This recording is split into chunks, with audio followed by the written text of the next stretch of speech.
तो जो अभी आप लोगों ने आवाज़ सुना वो आवाज़ थी अभी ओटी की।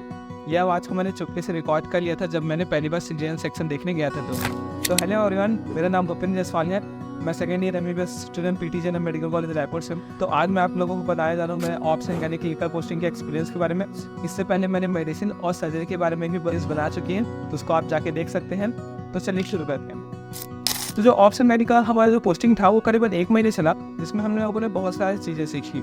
उसमें मैंने पहली बार लेबर रूम गया, पहली बार मैंने सिटीजन सेक्शन देखा, मैंने बहुत सारी चीज़ें भी सीखी। तो जनरली हमारा थ्योरी क्लास 8 से 9 बजे लगता है।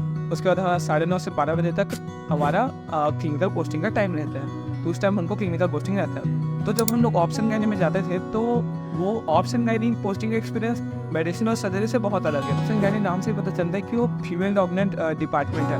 वहाँ पर आप जाओगे तो मेनली फीमेल के ही डिजीजेस से टैकल किया जाता है। तो इसका एक्सपीरियंस बहुत अच्छा था।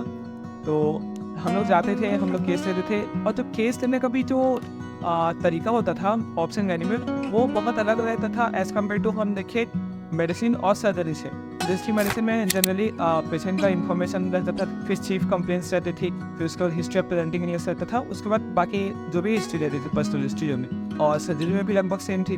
बट ऑप्शन गाइनी में ये चीज़ डिफरेंट रहता था क्योंकि आप मेनली फीमेल पेशेंट से डील कर रहे हो और ऑब्स्टेट्रिक्स में लोगों को डिलीवरी से ही डील करना पड़ता है, मतलब न्यूबॉर्न बेबीज प्रेगनेंसी से ही डील करना होता है। इसमें हिस्ट्री बहुत ही ज़्यादा चेंज हो जाती थी।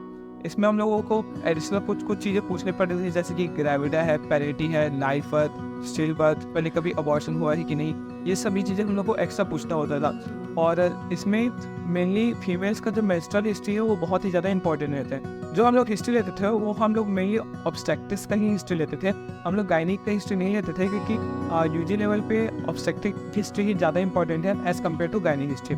तो ऑब्स्टेट्रिक हिस्ट्री में हम लोग मेनली पेशेंट का इन्फॉर्मेशन पूछते थे, जिसमें हमारे बहुत सारी इन्फॉर्मेशन रहती थी, जिसकी नेम रहता था, फीमेल का एड्रेस रहता था, फीमेल का एज रहता था, और बहुत सारी चीज़ें रहती थी। तो उसके बाद हम लोग चीफ कम्प्लेन लेते थे। चीफ कम्प्लेन में हम लोग मेनली फीमेल्स जो चीफ कम्प्लेन लेके आती थी वो थी एमोनोरिया का चीफ कम्प्लेन था, उसके साथ साथ कुछ ना कुछ डिफिकल्टी रहती थी। मेनली हम लोग एएनसी वार्ड में ही जाते थे।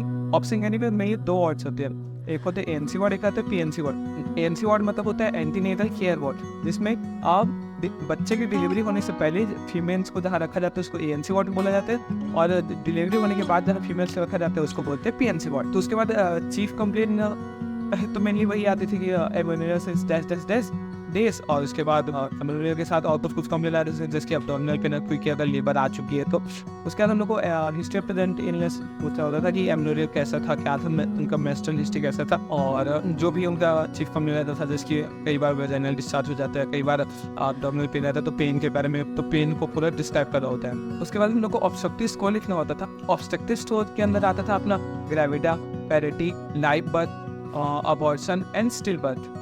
तो अगर सबसे मैं ब्रीफली बताऊं तो ग्रेविडा मतलब होता है कि number of pregnancy that a female has conceived in his life time. Parity means number of pregnancy except present pregnancy that has caused the viable period of 28 weeks. इसका मतलब ये है कि प्रेजेंट प्रेगनेंसी को हटा के जो पिछले कितने प्रेगनेंसी हुए हैं जो एक वाइबल पीरियड को क्रॉस की है 28 वीक्स का, ठीक है। लाइफ बर्थ मतलब कि अभी कितने लाइफ चिल्ड्रंस हैं उन फीमेल्स की।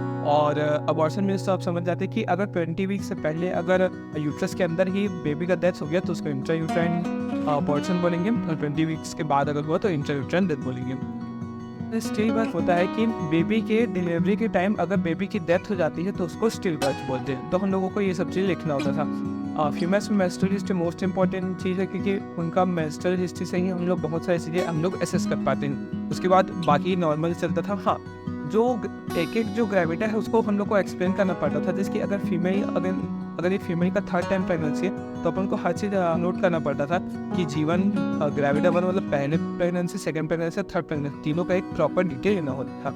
पूरा प्रॉपर डिटेल लेने के बाद हम लोग फिर उसके बाद पर्सनल हिस्ट्री में जाते थे और फीमेल्स को पूरे पर्सनल हिस्ट्री पूछते थे। तो ये रही हिस्ट्री के बाद हम लोग एग्जामिनेशन तो इतना ज़्यादा नहीं सीखे। एग्जामिनेशन मेनली 3rd ईयर में ही सिखाया जाता है, और 2nd ईयर में हम लोग एग्जामिनेशन तो 1-2 बार ही किए, मतलब इतना अच्छे से भी नहीं किए जितना करना था, लेकिन 1-2 बार ही किए ताकि हम लोग 3rd ईयर में भी जाए तो हम लोग को थोड़ा सा एक्सपीरियंस रहना चाहिए कि क्या होता है करके। तो उसके बाद अब मैं आ जाता हूँ अपने पहले लेबर रूम के एक्सपीरियंस के बारे में। तो लेबर रूम हम लोगों ने ऐसे अचानक कभी कभार चले जाते थे। तो तो मैम ने बोला कि अभी लेबर होने वाले हैं, करीबन 1-2 घंटे लगेगा, क्योंकि उस टाइम करीबन 10 बजे थे। तो हम लोगों ने सोचा कि ठीक है रुक जाते हैं, आज पहले बजने की ट्रेन लेबर देखेंगे। करीबन 2 घंटे के इंतजार के बाद हमने अपनी लाइफ में पहली बार फुल टर्म नॉर्मल वजाने डिलीवरी देखी।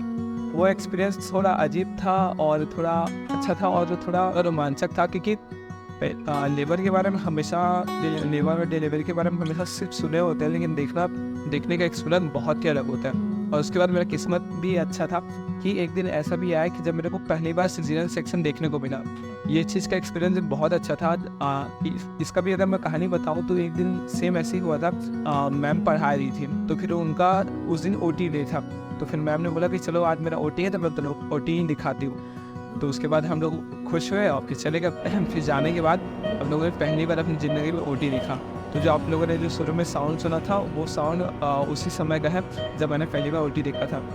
वो साउंड को मैंने थोड़ा चुपके से ही चुरा लिया था, मतलब चुपके से ही रिकॉर्ड कर लिया था। तो मैंने फुल टर्म नॉर्मल में जाना डेली भी देखा है, अब मैंने सीजनल सेक्शन भी देखा है। तो शायद मैं बहुत किस्मत वाला हूँ कि ठीक है, नॉर्मल सी बात है कि सेकेंड ईयर में देखने को मिल गया था। हाँ, कुछ दिन हम लोगों ने अच्छे केस भी देखे, जिसकी एक दिन यूट्राइन प्रोलैप्स का केस देखा मैंने, और अच्छे केस देखे जिसकी किन्हीं का तो ग्रेविडा 8 था, किन्हीं का ग्रेविडा 7 था, किन्हीं का प्री टर्म डिलीवरी था, किन्हीं का पोस्ट टर्म डिलीवरी था। बहुत सारे ऐसे मैंने केस देखे हैं जब तो ये सब चीज़ बहुत अच्छा लगा और एक बहुत ही अच्छा एक्सपीरियंस है मेरा ऑप्स एंड गाइडिंग डिपार्टमेंट में। ये कहानी इतनी ही थी आज के लिए। तो थैंक यू सो मच ये वीडियो पूरा देखने के लिए। ये मेरा ऑप्स एंड गाइडिंग का पोस्टिंग का एक्सपीरियंस था। इसके बाद मेरा पीडियाट्रिक्स का पोस्टिंग है, उसके बारे में वीडियो जल्दी बनाएंगे, मतलब जब खत्म होगा तब बनाएंगे।